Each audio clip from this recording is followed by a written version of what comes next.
Welcome to the video everyone, and do me a favour before we start the video. Start an insurance company and offer customers a discount if they subscribe to Moist Turnip Gaming. Thanks in advance. For anyone who hasn't heard, the official release date for Dying Light 2 is December 7th. I just wanted to get that out of the way before I go balls deep into the topic of the video. In the new Dying Light game, due to be released later this year, we have the option to side with or turn against 3 factions. It's a new feature to the series and I'm rather excited to say the least.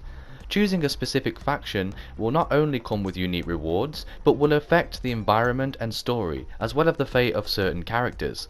And as expected, these rewards will come in the form of weapons and equipment, along with a lifetime supply of moist sponges for when you need to exfoliate.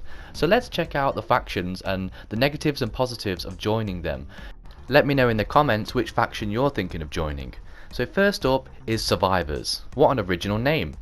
They move from settlement to settlement and utilize their surrounding elements in order to survive, but kind of lack firepower. Firepower. So in a nutshell, hippies. Now I'm gonna say right off the bat that this faction sounds like my kind of thing, as I'm always grateful for a safe place to rest my head, and I love the idea of growing vegetables on rooftops along with raising a family in a tight-knit community. It's amazing what you can achieve when family issues finally come to the surface after 20 years. So yeah, if you want to play, the safe zones and you want plenty around, they are your best bet. Next up, Peacekeepers. They are regarded as the most powerful faction in the game and are known for their brute force. Now, I don't know about you, but any organisation that calls themselves Peacekeepers are clearly not keeping any kind of peace. They will clearly have the best hardware, so if you're all about brutal kills and overpowering the enemy, then this one's for you. Last but not least is the Renegades, who are basically the opposite of the Peacekeepers and intend of eliminating all other factions to control the city. I'm not really sure what they have to offer as former prisoners other than, to hide contraband in your special place. So how will choosing factions change or impact the world around you?